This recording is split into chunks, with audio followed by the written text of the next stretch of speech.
Alright. Kole TV Uganda nabakira mwena omuto gwitu umuhereza ni Jonah 256 kandi herizoba ninyikirize mbase kubatwara kimwe on program Ekiboozi kandi munkize mbase kubara musyaho mwena nekiramusyo cyamani timujebale mwasiba muta warara muta kandi mwena imbendeza ebirungi byonka. Kole TV Uganda katongera kujusya ti mwena abakwasaka mutaka subscribingire basa kusubscribinga kandi tubase kutambura haraini ni yemwe umuhereza ni Jonah 256. So atarukushisho bwire Ekiboozi cyerizoba kiza kwanchikwata amushija wabire natura no mukazi we kandi umukazi akaba yalesere sister weye bakutura hamwe umukemwe. So nabushinga kejo tegamatu wase kurikiza kandi nabwanyuma wase kuhabura abantaba. Alright. Ekiboozi niyo program kandi kigamba nti umushija bakana umweta Ben omukazi we bakumweta Jane kandi sister omukazi bakana umweta Sarah. Ben akari omuvugi wa boda ariko mukabwe kasheshe akwata umuhanda azakora kandi agaraka mu evening ingashi omwabazyo. Yes. So izoba rimwe Ben akakwata umuhanda gwe kaburijo yakwata piki yaza gukora kuzabiriza abashanka mushanka munana izo mwazyo. Jane omukazi we yamuterera. Jane yatera Ben ari kumugambira akanenda kumugambira nti bafuna emergency omuka kiderafa yakwata umuhanda yakango wabo. But unfortunately esimu Jane yatire ari kutera Ben tiara bamu kandi Ben ajyanye tarabase kwate simejo akashango missed call nyingi munonga. Ben akadi omushija ari kundo mwenge akananyira kimwe eco kunywa ari kusinga abo abachikozire. Yes. Ben atjanti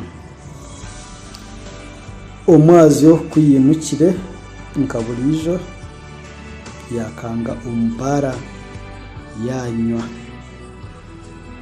kandi kuyanywire yija yasinda autira kataho yikanti omuka bakane batura y'abantu bashatu omukazi wa Ben na sister wa Sarah na sister okumanya ka Sarah wa birade sister uwo mukazi wa Ben. So nkigamba nti Sarah akaba yabire sirimu ompintu ebitakwetegerezebwa kandi aboshona nkejo Ben no mukazi we bakabaturani bagambira Sarah nti abase kuzambazi amire mbazi kandi oburamu bubase kutamburaje amagaraga base kutambura kurungi. So nkirebeka omwishogu kubabire bamugambira nti agezeho haronde mbazi abase kumira kandi akitwara omuringo mbi aho kuba in most of the time Ben ningashimura muwe no yabire asingayo kumukutiriza tikandi yabase kuzambazi. So nkirebeka Madam Sarogu akakitwara umutima mbi. Alright. Kandi atogaraka utwakomera higuraho Ben kuyagire ombara yanyo yasinda omwazyo yakwata umuhanda yataha kuyakiromuka kaburijo omukazi akaba yabijiromuka atarumu Jane nkigama nti Jane akaba yakwasira umuhanda kandi yagire owabo omucyaro. then Jane kwiyamazira kurugo muka yataha umuka yasigarayo hasigarayo sister weye ho babire nibeta Sara kwiyamazira kureba Jane yayihebijiro muka umazyo akanamanyeshaha ezikureta Mr. Ben atyo Sara yayetereza yayenyiriza yakwata umuhanda yazo mu kitanda cha Jane yayesheka yayishaniriza ningashi yayiteko mu kishani cha Jane cha sister weye.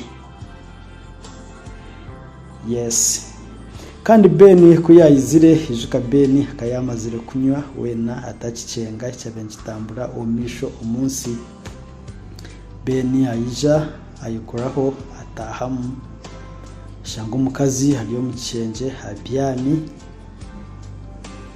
Ben hataho blanketi abyama kanawe kinta kitwaza nkaburija okubicenga. Alright, anchigawanti kandi Ben kuyabire yako mu kitanda yashega ka bragiti azakora after some few minutes auro mukono ni mukwata ho mpora umukazi na mukwata of course nkaburijo ko kintu cyabe kikira kutambura Ben taragire kuronda ningashi kubuza kinta kikwatamu kandi basa kuba banyokesa ekintu kibakweta wayase.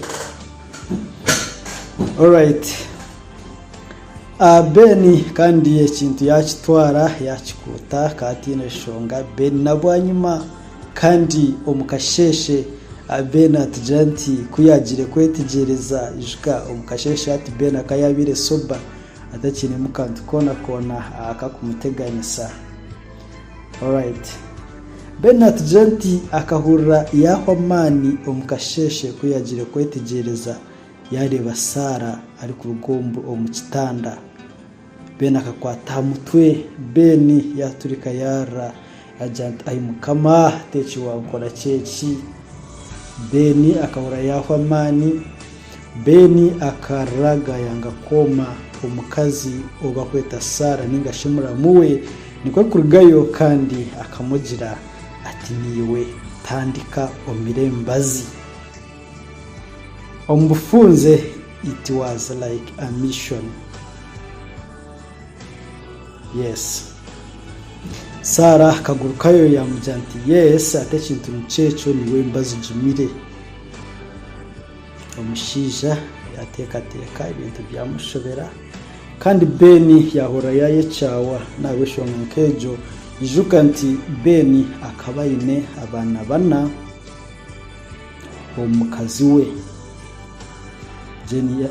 Ben yateka yatera kashani kuyaza kureka abana be Ben byamushobera. Bano bantu bamukamamwe nerizoba Ben takafunire solution. Ben natugira nti akatina kugambira omukazi we nti akafuna sirimu kandi aho kugambira okuruga ekintu cyo kibaho. Now it has been 4 months ahwire myezena kandi Ben takagarikire kuba nakwata amukazi we. Omukazi we tine cyakumanya omukazi we naye murugunya munonga nayebuza ntahabwaki ekintu omukitanda kitakugenda omisho konka bambe Mr. Ben natugira nti amazima takwenda kurwaza omukazi we tabo kuba tinewe nkoro kusigaraho kandi okwija kureberera abana be ni case Ben kuyo kuba yatahire. Mboye no omukazi na waryaho na complaininga munonga konka kana Ben takacenzire ayo nagezaho kusevinga uburamu bwa Jane umuringo kutari gumwe na gumwe. So naboshonga kejo bishemwe kandi omukazi ayija akwata umuhanda ayeta abakuru abekika babasa kushitamisa Ben bambuza hakabaho ki emirimo kayayemerire hakabaho cyabo kitakwenda kutambuza emirimo bantu bamukama Ben bikamushobera Ben kintu cyamurema kwatura yahunama kunka mazima agina mutima bantumwe Ben nabuza ndakore ki. Unfortunately nkigambo nti Sara kuyamazire kora ekintu nk'ekyo abruptire yafuna urubuto ayinenda kana Ben kuyaribire kitecyo cyabaho yasharamu enda kujesasira yayifura nkata kujimanya.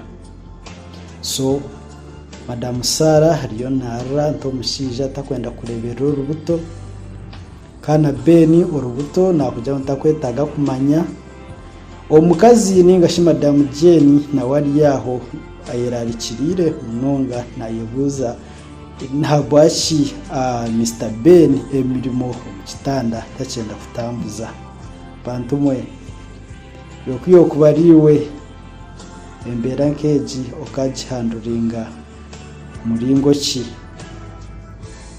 Ben abasegambira omukazi we amazima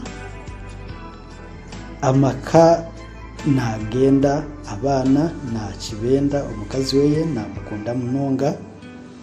So Ben akirwa hagati ageze okuronda solution kata kugireba bantumwe ko kuboye n'obuhabuzi ningashiko kubasa kwano basa kuhabura Ben mubasa kuteka comment section kandi tubase kuhabura Mr Ben then life ibase kutambura omisho ataroho buzibu bwena omuchiki yamazire kore chiko gwecho ni manisa Madam Sara kandi yakwata umuhanda yarwo makago yayiyongerayo. So yokuyo kuri Ben embera nkejo kajitwaza ota ayikirize urubuto rwa Madam Sara ashitamiso mukaza mugambira mazima akorata Jonah 256 kandi nyamuhereza mbendeze birungi nebisya kandi ko utakanancho utakasubscribingire bantumwe basa kusubscribinga katubasa kutambura aha levemwe obwe mukama aliyo muhwezo witu mwebare munonga. Thank you.